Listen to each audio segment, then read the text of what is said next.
काल त्या विचित्रबाईने किंचाळत असं सांगितलं की उद्धव ठाकरेंनी क्लीन चिट दिली का नाही ते विचारा। जर त्या क्लीन चिटला प्रमाण मानून देवेंद्र फडणवीस यांनी संजय राठोडांना मंत्री केलं असेल तर वाघबाईचा नेता देवेंद्र फडणवीस खरा असेल। जर ही क्लीन चिट चूक असेल तर वाघबाई कसला लढत आहेत। कालचा सभागृहातला जो अभूतपूर्व थैथयाट होता, हा थैथयाट या सभागृहाची गरिमा धुळीला मिळवणारा होता आणि त्यामुळे यावर जरा बोललं पाहिजे की मुळात असा थैथयाट भाजपाला का करावा लागतो, भाजपाची ही गरज का आहे। सरकार स्थापन होऊन आता 100 दिवस उलटून गेलेत आणि या 100 दिवसांमध्ये अधिवेशन काळात सरकारने आपल्या 100 दिवसाचा लेखाजोखा मांडताना काही ज्याला अत्यंत अधोरेखित करता येईल असे माइलस्टोन काही उभे केलेत का, तर त्याचं उत्तर सरकारला नाही असं द्यावं लागतं। उलट या 100 दिवसामध्ये अजूनही संतोष देशमुख हत्या प्रकरणातला एक आरोपी कृष्णा आंधळे पकडला गेलेला नाही। या प्रकरणाचा तपास ज्या पद्धतीने फडणवीस आणि फडणवीसांच्या सोकॉल्ड लोकांनी केलेला आहे तो तपास बघता तब्बल 3 महिने एवढं क्रौर्य उरात दडवून ठेवणे आणि सगळी माहिती हाताशी असताना सुद्धा एक राजकीय अजेंडा मराठवाड्यात राबवून जाणीवपूर्वक मराठा विरुद्ध ओबीसी असा निर्माण करण्याचा प्रयत्न करणे, हे सगळं महाराष्ट्राने अनुभवलं आणि त्यावर भाजप सरकार पूर्णतः बॅकफूटवर गेलं। सोमनाथ सूर्यवंशी प्रकरणाचा जर विचार केला तर सोमनाथ सूर्यवंशी प्रकरणातला जो SIT अहवाल आलेला आहे त्या अहवालामध्ये सोमनाथचा मृत्यू हा पोलिसांच्या मारहाणीतच झाला हे पुन्हा एकदा म्हणजे पोस्टमार्टम रिपोर्टमधली जी गोष्ट आहे तीच SIT रिपोर्टच्या चौकशी अहवालात सुद्धा आली। यावरही अजून संबंधित पोलीस कर्मचाऱ्यांवर कारवाई केली नाही, सरकार तिथेही बॅकफूटवर आहे। या 100 दिवसात ज्या लोकांचे घोटाळे बाहेर काढले ते घोटाळे जर बघितले तर हे सगळेच्या सगळे घोटाळे हे तत्कालीन मुख्यमंत्री एकनाथ शिंदे साहेब आणि त्यांच्या मंत्र्यांचे घोटाळे आहेत।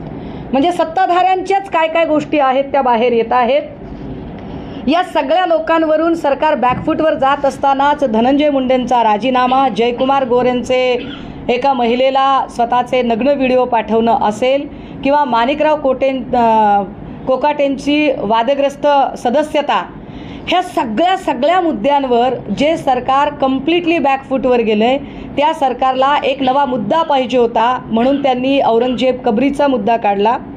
परंतु जे लोक फार कबरीवर बोलतात आणि ज्यांना फार आम्हीच कसे हिंदुत्ववादाचे पुरस्कर्ते आहोत आणि जे उद्धव साहेबांच्या बद्दल फेक नरेटिव्ह तयार करायचा प्रयत्न करतात ते हे विसरतात की ते नेमके काय आहेत। कारण नितेश राणे ज्या आपल्या सागर बंगल्यावरच्या बापाच्या आशीर्वादाने आणि बाप दिल्लीतल्या बापाच्या आशीर्वादाने बोलतात, त्यांना हे माहिती असलं पाहिजे की नितेश राणेंचे तथाकथित आजोबा किंवा ही सगळी मंडळी नेमकी कोण आहेत, की औरंगजेबाच्या या वंशजाच्या मजारीवर रंगून येथे मोदीजी का फुले वाहत आहेत, ह्याच्यावर ते कधीच बोलत नाहीत।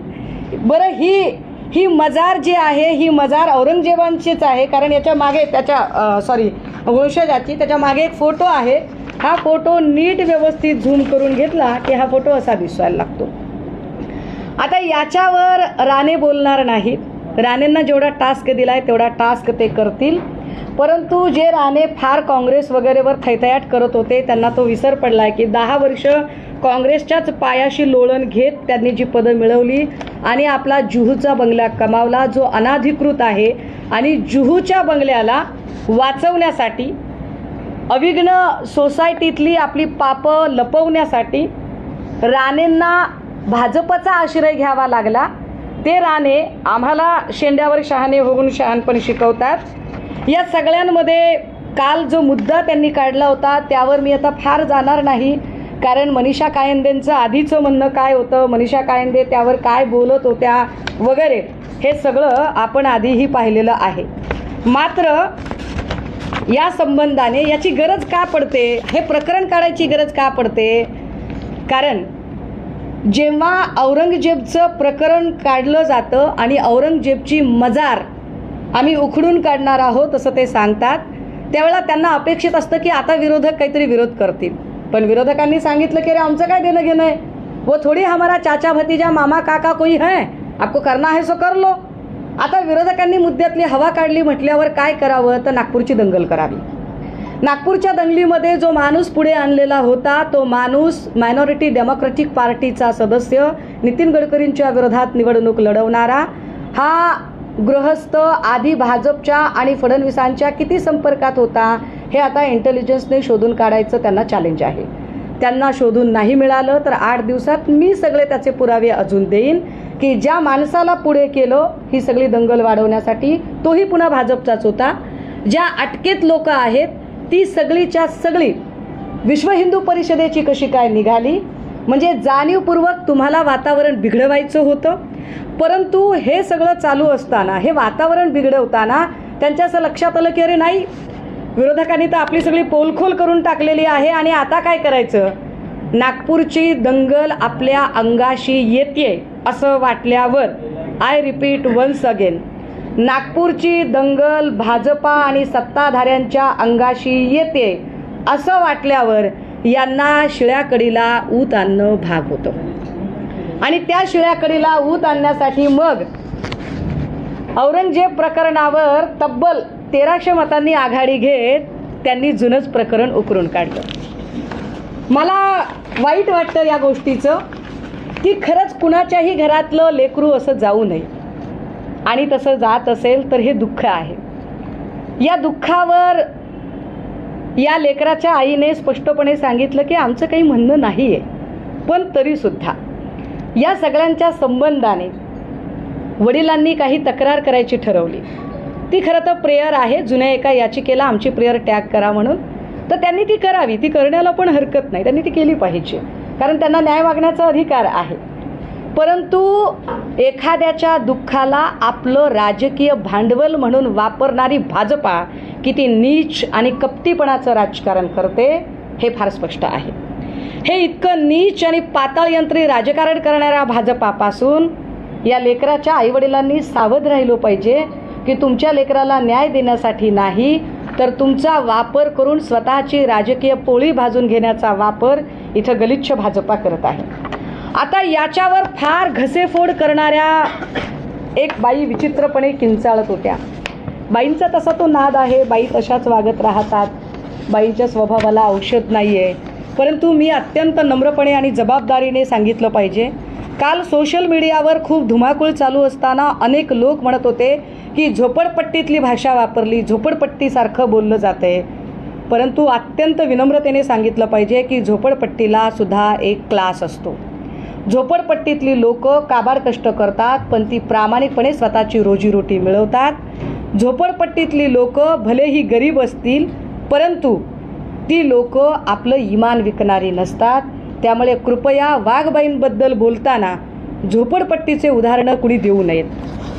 आता ह्या बाई कोण आहेत ज्या फार म्हणतायत की मी लढले, मी संजय राठोडच्यासाठी लढले. माझं त्यांना सभागृहाच्या बाहेरून का बरं, तर त्याचं कारण आहे.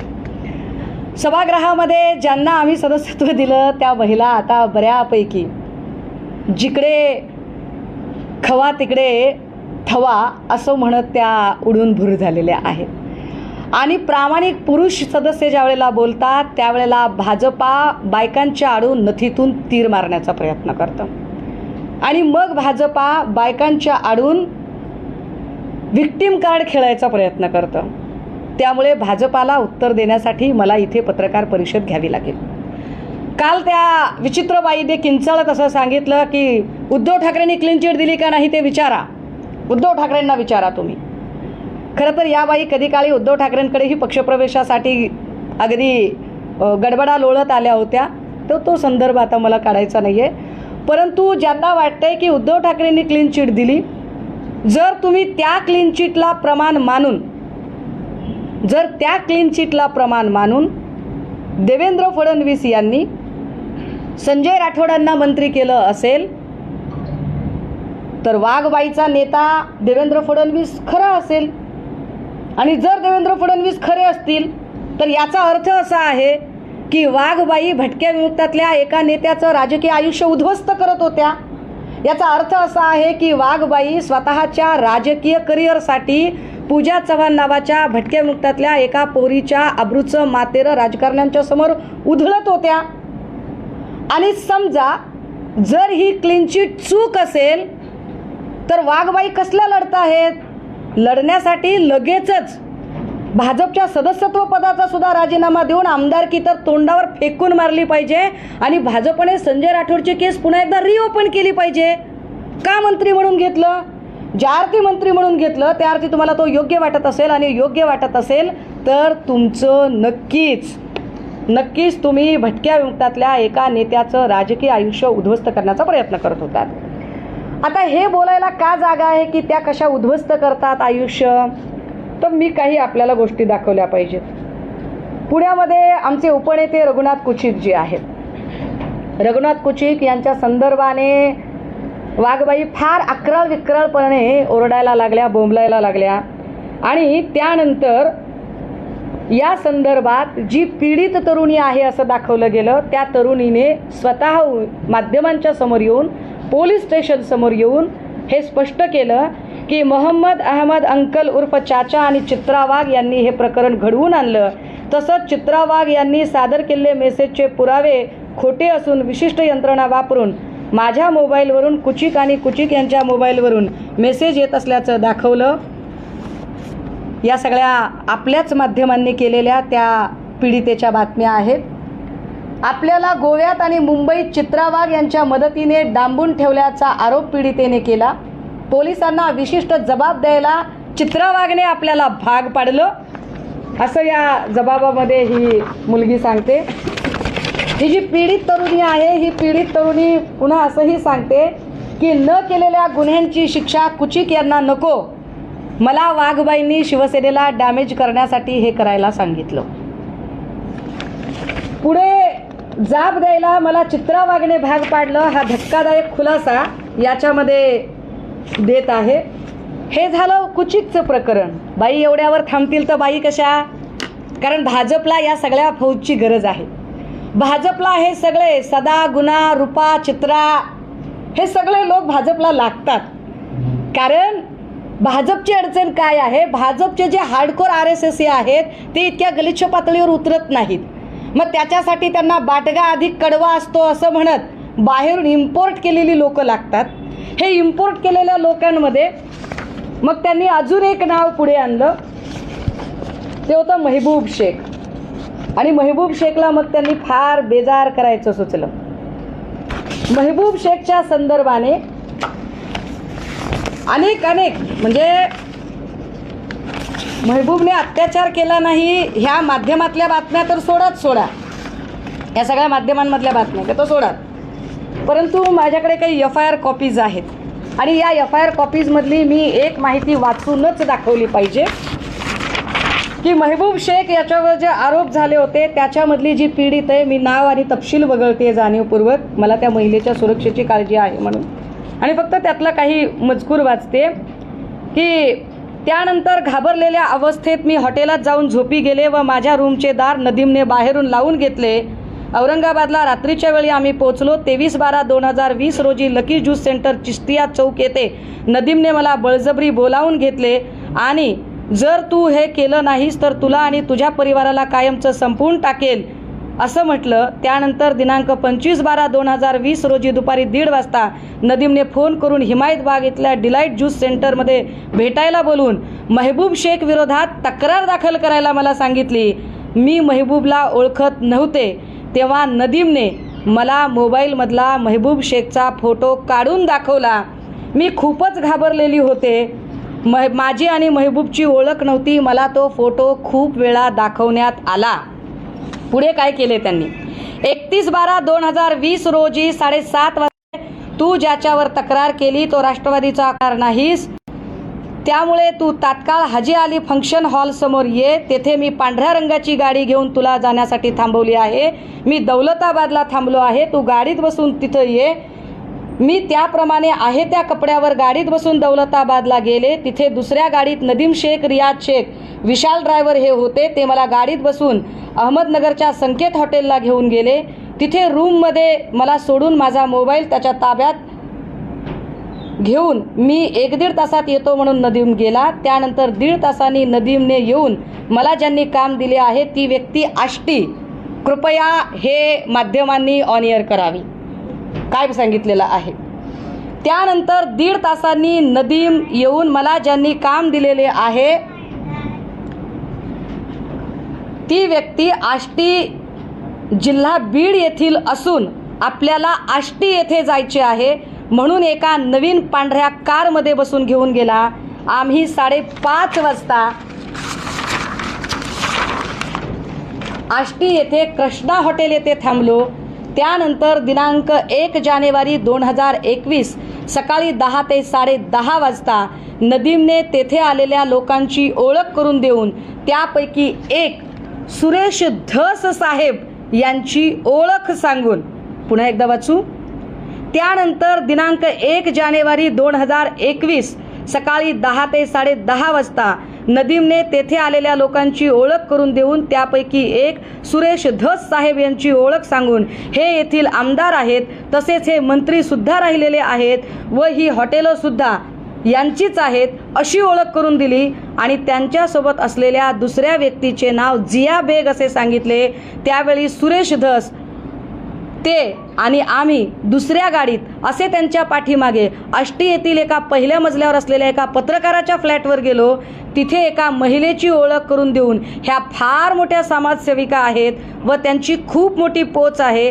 त्यांचे नाव चित्रा वाघ आहे म्हणून त्यांची ओळख करून दिली. मी जिवे मारण्याच्या धमकीमुळे व्हिडिओमुळे गुंडांमुळे मला त्यांच्या सांगण्यानुसार वागावे लागत होते. मी आहे त्या कपड्यावर आल्यामुळे नदीमने माझ्यासाठी कपडे घेतले. त्यानंतर माझे येथे गेटवे ऑफ इंडियाजवळ असलेल्या एका हॉटेलवर थांबलो. तेथे विशालने मला पण ते तसंही करत नाहीत. पण महबूब शेख कारण तो खऱ्याने लढत होता. महबूब शेखने मात्र अब्रू नुकसानीची केस टाकली. माझ्याकडे हायकोर्टची ऑर्डर कॉपी आहे. या हायकोर्टच्या ऑर्डर कॉपीमध्ये स्पष्टपणे खालचं जिल्हा कोर्ट हायकोर्ट दोन्ही कोर्टामध्ये निकाल महबूब शेखच्या बाजूने आहे की ज्या चित्रा वाघने स्पष्टपणे राजकीय आयुष्य उद्ध्वस्त करण्याच्या हेतूने डॅमेज करण्याच्या हेतूने हे सगळं केलं असं स्पष्टपणे म्हटलंय. ही प्रेयर इंग्रजीमध्ये आहे पण तरीही 2-3 ओळी वाचल्या पाहिजेत. In the present case the suit for deformation is filled by the person against whom the criminal proceedings are initiated. However, the criminal proceedings are not initiated by the present applicant. Defendant filing of criminal proceeding is not pleaded as a cause of action. The suit is based only the statements made by the applicant against the respondent which according to the respondent are false and judgmental, as if the respondent is being convicted for the offence though the statement were made of the basis of on an FIR that was lodged against the respondent. The pursuit of the statement as quoted in the plaint shows that the applicant has made statements against the respondent by proceeding as if the respondent is convicted. ह्या सगळ्या जर गोष्टी बघितल्या तर वाघबाईंचा किंवा किरीट सोमय्यांचा वापर भाजपा काय पद्धतीने करते आणि कशासाठी करते हे स्पष्ट आहे. राहिला प्रश्न वाघबाईंनी कालची भाषा वापरायचा. मला वाटतंय त्या भाषेवर मी जाऊ नये. माझ्यावर चांगले संस्कार आहेत. परंतु एक नक्की आहे की या निमित्ताने थोडीफार आकडेवारी का होईना परब साहेबांनी बाहेर काढली. मी परब साहेबांचे आभार मानते. आणि माध्यमांनाही जो प्रश्न सतत पडतो की अरे विरोधक कुठे आहेत तर मुठभर असणाऱ्या विरोधकांनी अत्यंत मोठी 5वी बहुमत असणाऱ्या सत्ताधाऱ्यांना या अधिवेशनात काय पद्धतीने सळो की पळो करून सोडले हेही आपण सगळे बघत आहात. आणि त्यामुळेच पोटशूळ उठलेल्या संजय राठोडांना जी क्लीन चिट दिली गेली ती उद्धव ठाकरेंच्या वेळात दिली गेली की नंतर?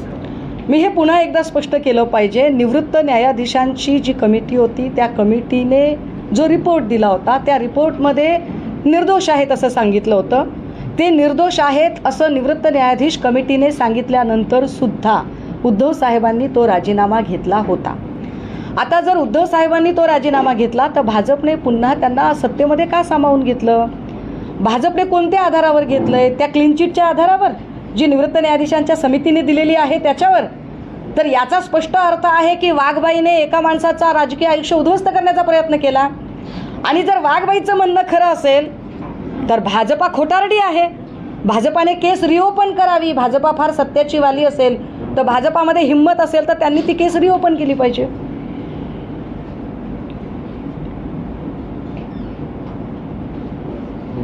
जयकुमार गोरेच्या प्रकरणातली जी पीडित महिला आहे त्यांना 1 कोटीची लाच घेताना अटक करण्यात आली.